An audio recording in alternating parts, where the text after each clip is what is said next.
Canal Universitario presenta.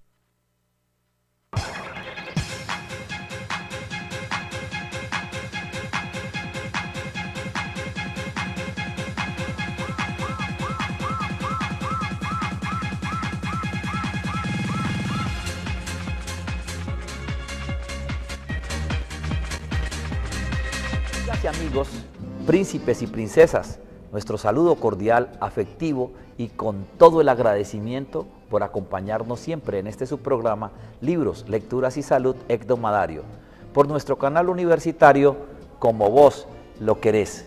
Tengo hoy el placer de presentarles al doctor Fernando Yepes Gómez, que nos lo ha traído aquí, Poemia, su casa editorial, una organización donde se asesora a toda aquella persona que quiera escribir un libro y además se puede llegar hasta la culminación de ese proceso editándoles un libro.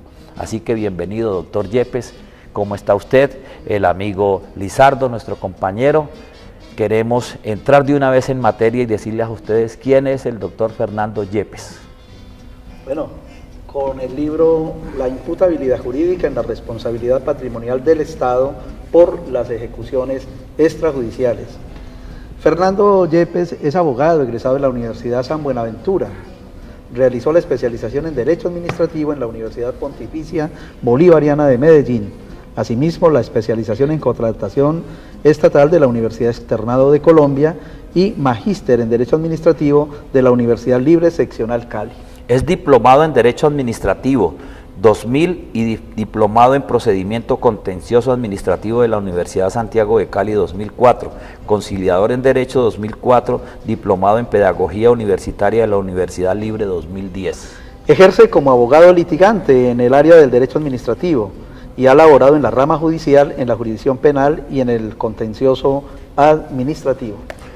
Pues este es el hombre que nos acompaña hoy y queremos empezar de una vez con su propia voz.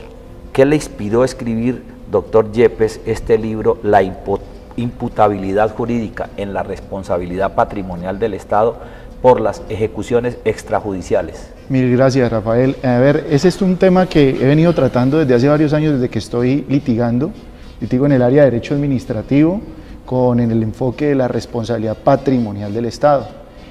Este libro surge de un análisis y una reflexión en cuanto a ¿qué tanto se puede vincular a la institución militar por lo que se han denominado las ejecuciones extrajudiciales o falsos positivos? Si en estos eventos solo respondería el funcionario o en realidad el Estado se hace responsable por estos actos violatorios de derechos humanos. El libro tiene una posición que disiente abiertamente de lo que ha sido la posición de las corporaciones judiciales, Consejo de Estado y hasta Corte Interamericana de Derechos Humanos, pero con un análisis muy jurídico. Muy bien. Cuando tú dices análisis jurídico, ¿a qué se refiere exactamente, Fernando? Dentro del tema de la responsabilidad del Estado se debe analizar un elemento que se llama imputabilidad. Esa imputabilidad significa si yo puedo atribuir un hecho a determinado ente o a determinada persona. Lo que se ha dicho hasta ahora, en muchísimos pronunciamientos que hay del Consejo de Estado y la Corte Interamericana de Derechos Humanos, que ha condenado al Estado a pagar y a reparar a las víctimas de estos ilícitos, es que el Estado se hace responsable porque es un ente garante. Entonces, todo lo que hagan sus funcionarios, independiente si en ese momento están cumpliendo con su función, el Estado se hace responsable. Bueno, correcto. Entonces, a ustedes, amigos televidentes, ya se pueden dar cuenta de que vamos a hablar de todo lo que compete a los falsos positivos. Y este estudio minucioso, esta gran investigación hecha por el doctor Fernando Yepes Gómez, nos va a entregar hoy lo que comprende ese estudio y esa investigación. Queremos continuar este diálogo o iniciarlo realmente con el doctor Fernando Yepes Gómez y hablemos de toda esta investigación que usted tiene escrita en este libro. Claro, yo le quería decir algo también en este sentido. El tema falsos positivos es un tema no coyuntural, sino es un tema ya histórico en este país, por un lado. Lastimosamente. Pero por otro lado, el tema de falsos positivos ha tenido diversos tipos de enfoques, por ejemplo el enfoque político, válido, el enfoque económico, financiero, también sí, supremamente válido. Ese yo creo que es el más contundente. El enfoque sociológico, porque es que este es un tema que abarca a toda la nación. Este no es un problema que compete solamente a unas clases sociales, es un problema que compete a toda la nación. Pero, ¿dónde está la novedad de este enfoque? La novedad del enfoque de Fernando está, me parece a mí, y espero que Fernando esté de acuerdo con esto, que este no es un enfoque político ni administrativo, sino un enfoque típicamente jurídico. Podríamos entonces, Fernando, explicarle a nuestros televidentes qué tiene que ver el enfoque jurídico en la solución de este problema que es nacional. Mil gracias, Lizardo. Lo primero, retomando sus palabras, efectivamente este problema de ejecuciones extrajudiciales, o lo que han denominado falsos positivos, tienen primero un enfoque social, pero también tiene un enfoque político. Como se plantea en el segundo capítulo del libro, los asuntos de ejecuciones extrajudiciales surgen por políticas de Estado. Eso sostienen algunos. ¿A qué me refiero? Que encontramos antecedentes de 1978, en la época de Turbay Ayala, en 1998, y con mayor énfasis después del año 2002, en el primer periodo de Álvaro Uribe Vélez, en donde se presentan unas políticas de Estado que es lo que generó esto que han denominado falsos positivos. ¿A qué me refiero? Los falsos positivos son actividades ilícitas que realizan miembros de la fuerza pública, pero que tienen una apariencia de una actividad legal, de una actividad lícita. ¿Por qué? Porque el Estado propició que en la medida que se mostraran resultados contra la insurgencia, se iba a incentivar a ese servidor público. Cuando ya tenía un pago, ya tenía una mesada para hacer ese trabajo. Exacto, pero ¿qué es lo que se hizo? Por ejemplo, encontramos directivas ministeriales de los años 2002 a 2007, en los que se fijaban recompensas a los servidores que mostraran bajas de la guerrilla o aprehensión de los mismos, o se encontraran municiones, en fin. Pero son cosas que están inmersas dentro de su función y que ya están pagas, ya están dentro de su remuneración. Me hace usted acordar cuando dice del 70 para acá y que ahora después del 2002 aproximadamente se le colocó ese nombre de falsos positivos. Nos hace usted a recordar en aquella época de la gran violencia en Colombia de los godos y los cachiporros, o sea, liberales y conservadores, donde tanto los unos como los otros pagaban dinero para aquel conservador o para aquel liberal que trajera las orejas de un contrario, y era pago.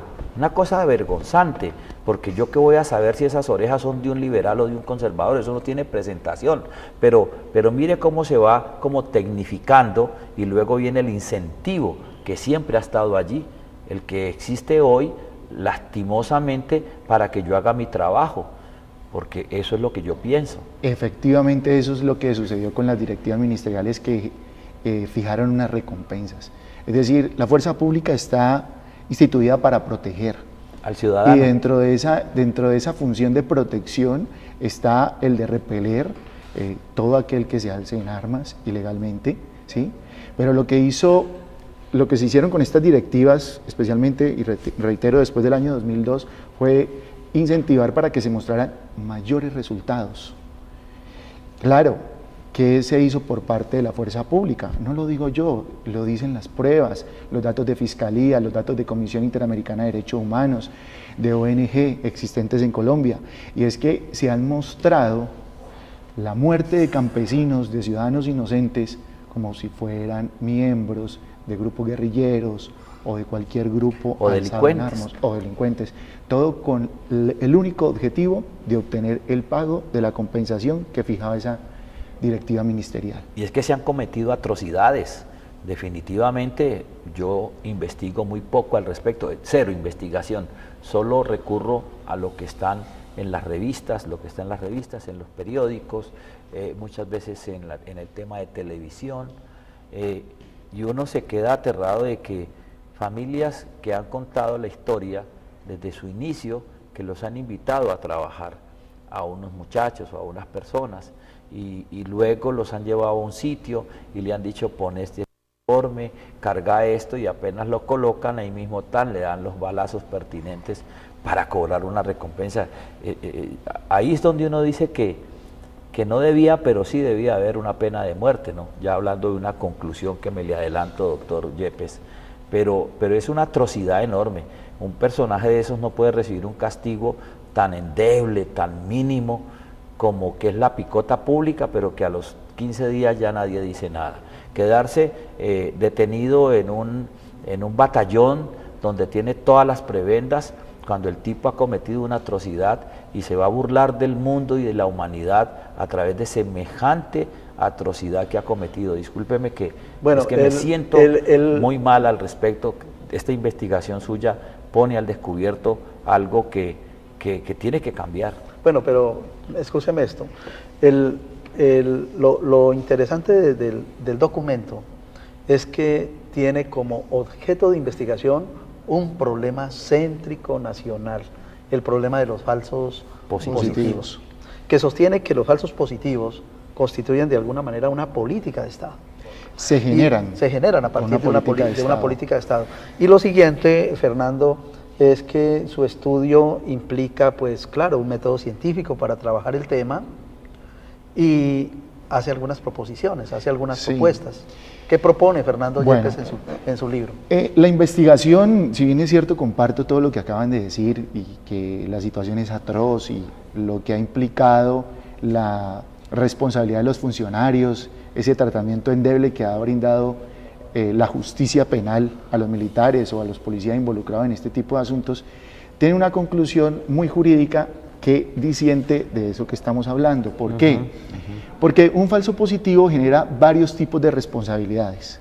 Está la responsabilidad personal, es decir, de ese policía o ese militar que comete ese acto ilícito. Por supuesto. Él va a resultar castigado desde el punto de vista penal. Cuando se identifica que ha cometido ese delito. Que ha cometido ese delito.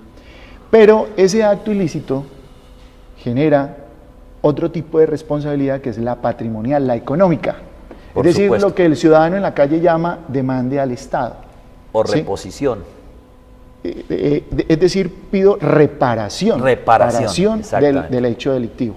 Reparación del hecho delictivo. Yo en el texto hago la diferencia, y eso lo manejan los doctrinantes que ya han estudiado estos temas, porque el tema de responsabilidad extracontractual tiene muchísima doctrina y estudios al respecto.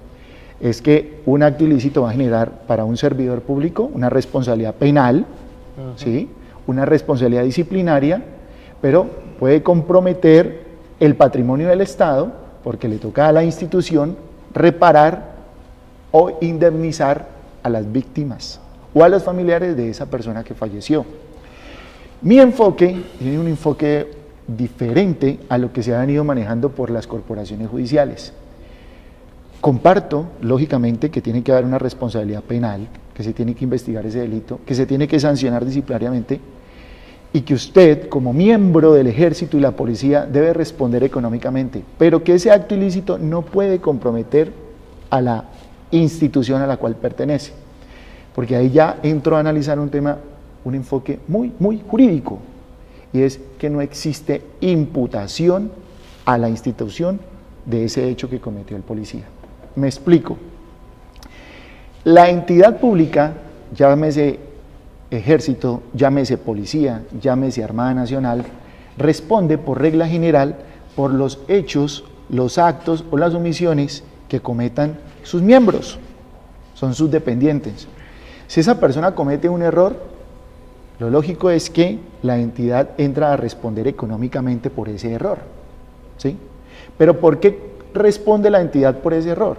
Porque el acto que él cometió tiene una relación con el servicio. Es decir, cuando el policía, persiguiendo a un delincuente, se excede en la fuerza o se excede en el uso de su arma de dotación, el Estado va a responder económicamente. ¿Por qué? Porque el acto que él cometió tiene relación con el servicio. Ese policía mató imprudentemente o ese policía lesionó porque se excedió en su fuerza, pero su finalidad era cumplir una función constitucional. Correcto. Es decir, porque a mí la Constitución y la ley como policía me dice, usted tiene que proteger y dentro de esa función me excedo. Pero igual lo que estoy haciendo Es algo que la Constitución me plantea, que me dice, esta es tu misión. En los falsos positivos, el análisis que planteo en mi texto es que ahí no se está cumpliendo ninguna misión ni ninguna función constitucional. Él va detrás de un objetivo Van detrás de un objetivo meramente personal.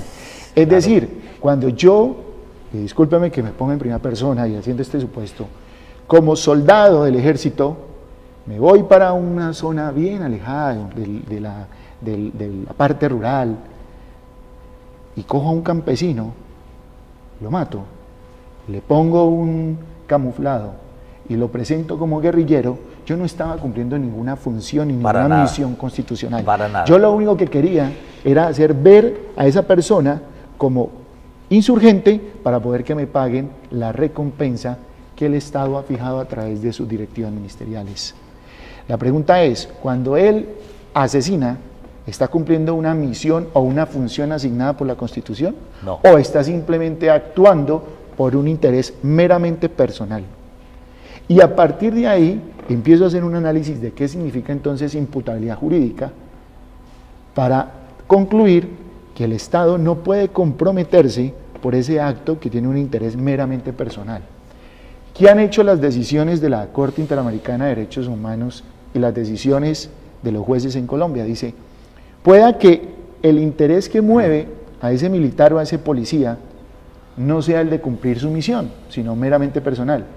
Pero en apariencia, frente a los terceros, es como si hubiese estado cumpliendo una misión. Por supuesto. O sea, hay un velo, es decir, aparentemente he actuado en cumplimiento de un servicio. Le interrumpo ahí un Sí. momento. Por ejemplo, si yo soy un ciudadano y un agente del orden militar o policivo o de la Marina, cualquiera de ellos que está investido de unas prendas militares, en este caso, me dice, alto el civil, por decirlo de alguna manera. ¿Yo qué tengo que hacer? Pues parar para evitar un conflicto con este hombre que está abusando del poder desde el mismo momento en que me dice, tengo que parar, tengo que atenderlo. Y luego comete el homicidio, el asesinato. Pues por supuesto que yo paro porque yo veo que el tipo pues está investido de poder y me puede condenar y requisarme y lo que sea. Y llegar a matarme pues es una cosa muy personal. Pero él abusa de ese poder, de ese cargo que tiene, representación del Estado en este caso.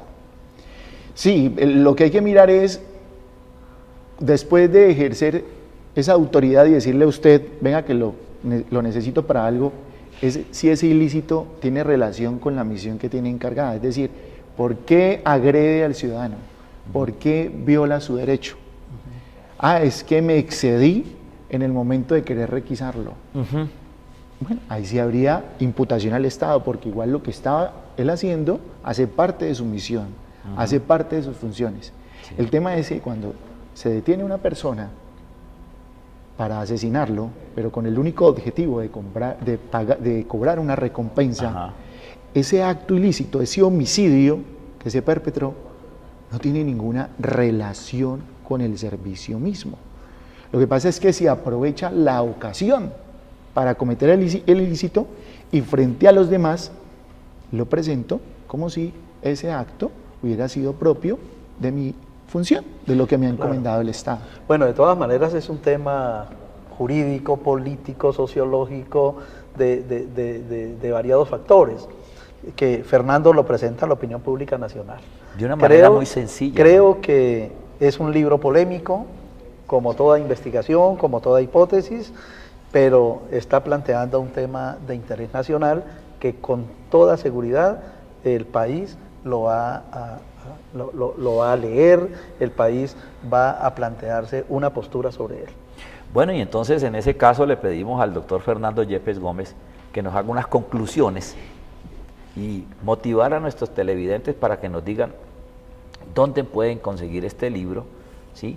Y puedan tener un conocimiento de su investigación. Mil gracias, Rafael. El libro se puede conseguir a través de la casa editorial Poemia, por intermedio del doctor Lizardo, o puede ser directamente a mi oficina. ¿Podrías dar el teléfono? Sí, al 888-2767 o a los celulares 317-796-3612 o 310-377-1203. Y bueno, ¿y por qué deben adquirir este libro? No solamente los que conocen de la parte jurídica, sino nosotros también.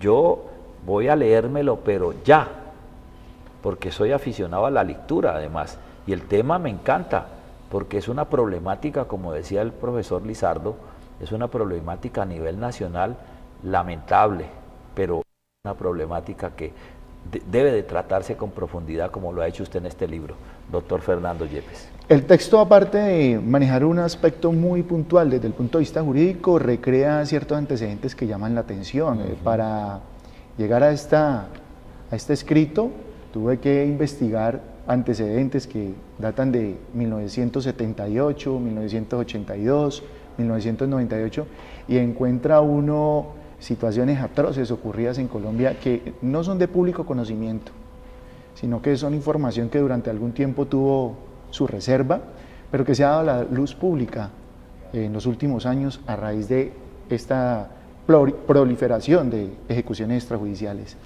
Doctor Yepes, discúlpeme que voy a ser muy atrevido. En nombre de los televidentes, ustedes me ayudan aquí, por favor. Lo que sucedió en el Palacio de Justicia, en la Corte, hace bastantes años, poco más de 20 años, que estaba de presidente Belisario Betancur, ¿eso fue un falso positivo? ¿Es una violación a la fuerza? ¿O un uso indebido de la fuerza, donde murieron tantos magistrados y civiles? Lo que sucede con el tema del Palacio de Justicia es un tema efectivamente de violación de derechos humanos, situación que ha venido a conocerse apenas hace algunos años, y estamos hablando después de más de 21, 22 años de ocurrido el hecho. Tanto así que se han iniciado investigaciones penales por delitos que se consideran de lesa humanidad. Ajá. ¿Sí? Podría uno concluir que los asuntos, que las situaciones vividas en el Palacio de Justicia pueden calificarse en algunos casos muy específicos de falsos positivos. Claro. En algunos casos muy específicos. Lo que sucede es que las demandas de responsabilidad patrimonial que se instauraron por esos eventos aún están cursando en el Consejo de Estado. Lastimosamente, y las investigaciones van hasta fallecer también. los responsables primero, antes de que reciban un castigo, ¿no? La ventaja es que desde el punto de vista penal, cuando se inicia una investigación de este tipo, son denuncias que no tienen prescripción, ¿sí? Porque estamos hablando de delitos de características muy graves, estamos hablando de delitos de violación de derechos humanos, que tienen unos términos especiales, pero no es realmente mi especialidad, por supuesto, la penal, pero desde el punto de vista jurídico, administrativo, el tema de responsabilidad patrimonial, algunos han calificado que ciertos homicidios encuadran dentro de lo que han caracterizado como ejecuciones extrajudiciales. Es que nosotros en alguna oportunidad hemos invitado aquí a Olga Bear, la única mujer que ha escrito a nivel de una gran investigación, porque ella siempre lo dijo, yo nunca publico nada que me cuente una persona, tiene que haber un segundo y después un tercero, y si coincide ese concepto, esa opinión, ese comentario a determinada actividad que sucedió en este caso con el Palacio de Justicia, ella nos hacía acotación a eso, de toda la situación tan escabrosa que hubo ahí. No estamos diciendo que el M-19 no tenga toda la culpa, pues por supuesto, ellos inician todo el proceso que se vino a desenvolver con esa cantidad de muertos.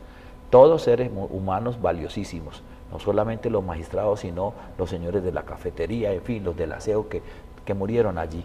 Y entonces, me disculpa que le haya hecho esa pregunta, le agradezco que me la haya contestado para todos los televidentes, pero los invitamos a adquirir este libro, esta gran investigación que tiene que ver con todos los